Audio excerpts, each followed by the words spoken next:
அன்பான தாய்மார்களே, அருமைமிகு மாமியார்களே, பாசமிகு சகோதரிகளே, பண்புமிகு மகள்களே, பொறுப்புமிகு மருமகள்களே, செல்லம் காட்டும் பாட்டிமார்களே, நேசமிகு டீனேஜர்களே,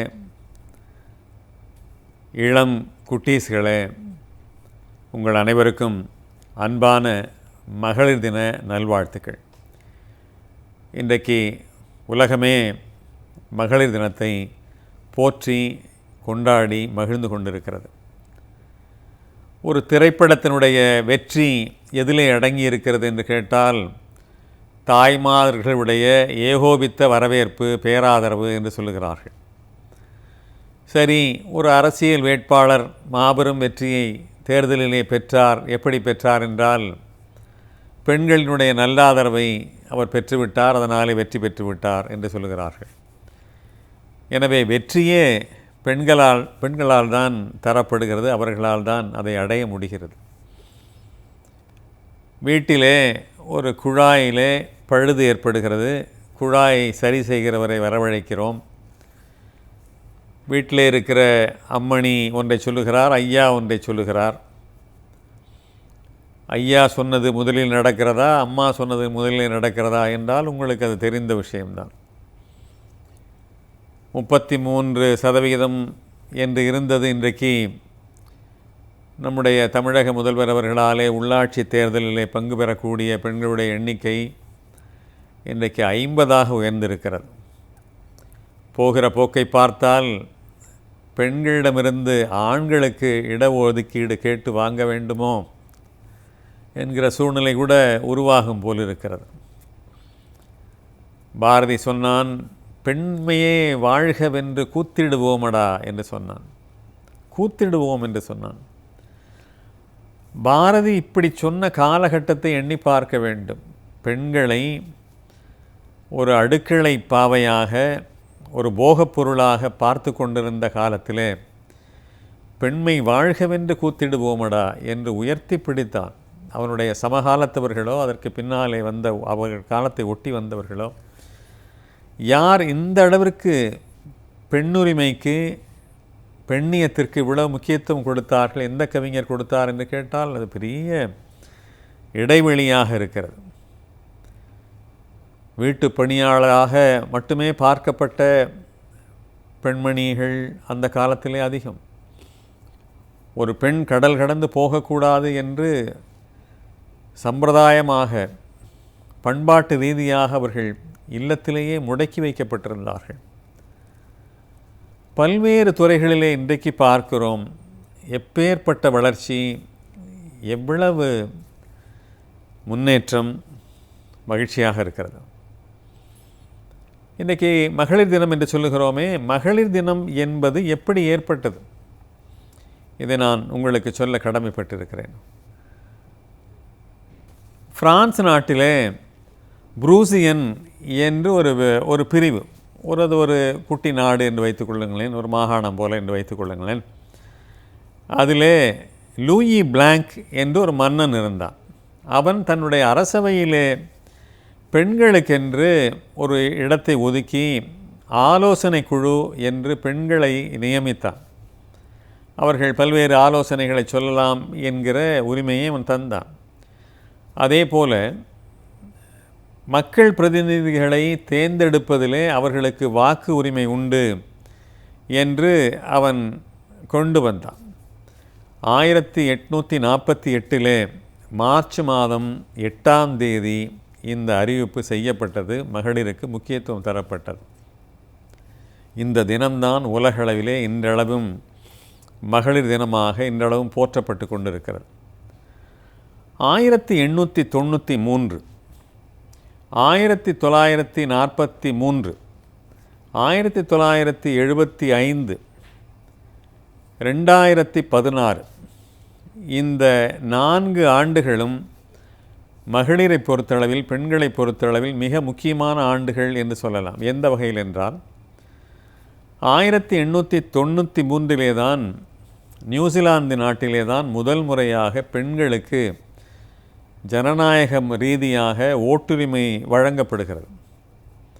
இந்த ப்ரூஸ்லியன் எல்லாம் பழைய கதை, அது அரசவை பொறுத்த அளவில் தான். ஆனால் ஜனநாயக நாட்டிலே ஓட்டுரிமை வழங்கப்பட்டது என்பது முதலே நியூசிலாந்து தான். அந்த வகையிலே நியூசிலாந்து என்பது ஒரு பெரிய பெருமையை பிடித்து கொண்டது, பாராட்டுக்குரிய நாடு அது. 1945ஆம் ஆண்டு எந்த வகையிலே அது சிறந்த ஆண்டு அல்லது பெண்களை பொறுத்தளவில் குறிப்பிடத்தகுந்த ஆண்டு என்றால், சான் பிரான்சிஸ்கோவிலே ஒரு பெரிய உடன்பாடு கண்டார்கள். அதன் வகையிலே பெண்களுக்கு எல்லா வகையிலையும் சம உரிமை தர வேண்டும் என்கிற ஒரு தீர்மானத்தை சான் பிரான்சிஸ்கோவிலே நிறைவேற்றினார்கள். அந்த வகையிலேயும் இரண்டாவதாக 1945 முக்கிய இடத்தை பெறுகிறது. அதன் பிறகு 1975 தான் சர்வதேச பெண்கள் ஆண்டாக ஐநா சபையால் அங்கீகரிக்கப்பட்டது. எனவே மூன்றாவதாக அந்த ஆண்டு சிறப்பிடம் பெற்றது. அதுக்கு அடுத்ததாக 2016 பார்த்தோம், பெண்களுக்கு 50% போட்டியிடுவதற்கு, தேர்தலில் நிற்பதற்கு, உள்ளாட்சி தேர்தலில் நிற்பதற்கு நம்முடைய தமிழகம் அந்த பெருமையை தட்டி கொண்டிருக்கிறது. தாய்மை என்பது ஒரு மகத்தான விஷயம். அன்பு, கருணை என்றால் அது தாய்மை. உலக நீதிமன்றமே கூட மன்னிக்காத குற்றவாளியை கூட மன்னிக்கக்கூடிய உள்ளம் தாய்மை என்கிற, தாய் உள்ளம் என்கிற மகத்தான நீதிமன்றம். அந்த நீதிமன்றத்துக்கு இணையாக எதையுமே சொல்ல முடியாது. ஹையீனஸ் என்று ஒரு மிருகம், இதை கழுதை புலி என்று எளிமைப்படுத்தி தமிழிலே சொல்லலாம். அது என்ன கழுதை புலி, கழுதையாகவும் இல்லாமல் புலியாகவும் இல்லாமல் என்றால் கொஞ்சம் கழுதையை நினைவூட்டும்படியாகவும் கொஞ்சம் புலியை நினைவூட்டும்படியாகவும் இருக்குது என்று கழுதை புலி என்று வைத்தார்கள். மிருகங்களிலே அப்படி ஒரு கொடூரமான மிருகம் அது. சில நேரங்களில் அது கூட்டமாக சேர்ந்து விட்டால் சிங்கம் கூட அங்கே நிற்பதற்கு பயந்துவிடும். சிங்கம் ஒரு இரையை பிடிக்கிறது, தின்று கொண்டிருக்கிறது. அந்த நேரத்தில் ஒரு ஹையீனஸ் கூட்டம் வந்தது என்று சொன்னால் சிங்கமே ஓடிவிடும். அப்படி ஒரு சிங்கமே பயப்படக்கூடிய அளவிற்கு அப்படிப்பட்ட ஒரு பயங்கரமான மிருகம் அது. அந்த மிருகம் இருக்கிறதே, அதனுடைய தாய்மையை எண்ணினால் வியப்பாக இருக்கிறது. தன்னுடைய உணவு குழல் முழுமைக்கும், ரொம்ப அடிப்பாகவும் இல்லை, தொண்டைக்கு மேலே என்று வைத்துக்கொள்ளுங்கள், முழுமையாக வாய் முழுவதும் தொண்டை அளவிலேயும் அவ்வளவு உணவை சேகரித்து கொண்டு பல மைல் தூரம் பயணித்து தன்னுடைய குட்டி இருக்கிற அந்த பொந்துக்குள்ளே போய் அந்த உணவை கக்கி அந்த அத்தனை குட்டிகளுக்கும் உணவிடும். ஒரு மிடறு விழுங்க எவ்வளவு நேரம் ஆகும்? விழுங்கினால் அவ்வளவும் வயிற்றுக்கு போய்விடும். ஆனால் அந்த மிருகத்திடம் கூட அப்படிப்பட்ட தாய்மை, மகத்தான தாய்மை இருக்கிறது என்பதை பார்க்கிற பொழுதுதான் தாய்மை என்பது எவ்வளவு மகத்தான விஷயம் என்பது பிடிபடுகிறது.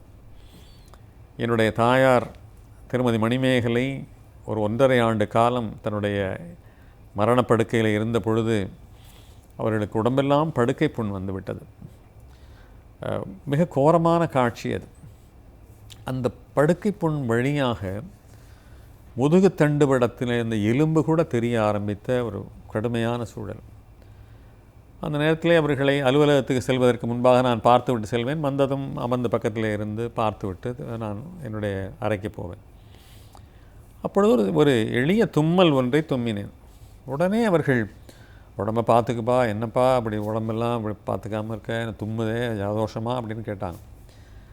அவ்வளவு வலி, வேதனை, துன்பத்தை அனுபவித்து கொண்டிருக்கிற அவர்களுக்கு என்னுடைய தும்மல் பெரிதாகப்பட்டது என்று சொன்னால் அதுதான் தாய்மை என்று நாம் சொல்லலாம். தாய்மைக்கு இன்னொரு உதாரணம் சொல்வதென்றால், ஆம்ஸ்ட்ராங் உடைய வாழ்க்கையிலிருந்து ஒரு உதாரணத்தை எடுக்கலாம். ஆம்ஸ்ட்ராங் நிலவிலே காலடி வைக்கிறான். உடனே உலகமே ஆர்ப்பரிக்கிறது, அமெரிக்காவே பெருமிதம் கொள்கிறது, பூரிக்கிறது. அமெரிக்க ஊடகங்களெல்லாம் குதூகலிக்கின்றன. அமெரிக்க பத்திரிகை நிருபர்களெல்லாம் ஆம்ஸ்ட்ராங்குடைய தாயாரை வந்து பார்க்கிறார்கள். உங்களுடைய மகன் நிலவிலே காலடி எடுத்து வைத்திருக்கிறார், உங்களுடைய உள்ளத்தினுடைய உள்ள நிலை என்ன, உங்களுடைய மனநிலை எப்படி இருக்கிறது, நீங்கள் எந்தளவு மகிழ்ந்திருக்கிறீர்கள் என்று அந்த பத்திரிகையாளர்கள்லாம் கேட்கிறார்கள். அங்குதான் தாய்மை வெளிப்படுகிறது. அந்த தாயார் சொல்லுகிறார், ஆம்ஸ்ட்ராங்குடைய தாயார் சொல்லுகிறார், அவன் நிலவிலே காலடி வைத்தானே, அந்த கணம் எனக்கு மகிழ்ச்சி தரவில்லை. அவன் மீண்டும் விண்கலத்திற்கு வந்து தரைக்கு வந்து அமெரிக்காவிலே காலடி வைத்து என்னுடைய வீட்டுக்குள்ளே காலடி வைக்கிறான் அல்லவா, அந்த முதல் காலடி, அந்த காலடி தான் எனக்கு மகிழ்ச்சி. இப்பொழுது நிலவிலே வைத்த காலடி அல்ல. பெருமிதங்கள், பாராட்டுகள், புகழுரைகள் எல்லாம் பெரிதல்ல. அவனுடைய பாதுகாப்பு தான் எனக்கு முக்கியம், அவனுடைய நலன் தான் எனக்கு முக்கியம், அவனுடைய உயிர் தான் முக்கியம் என்று சொன்ன தாய்மை, அதுதான் மகத்தானது. நிகழ்ச்சியை நிறைவு செய்கிற இந்த தருணத்திலே அனைத்து மகளிருக்கும் என்னுடைய வாழ்த்துக்களை சொல்லி இந்த மகளிர் தினம் ஒரு இனிய தினமாக, பல்வேறு பெண்களுடைய வாழ்க்கையில் மகிழ்ச்சி பொங்குகிற தினமாக, ஆரம்பிக்கிற தினமாக அமையட்டும் என்று சொல்லி நிறைவு செய்கின்றேன். வணக்கம்.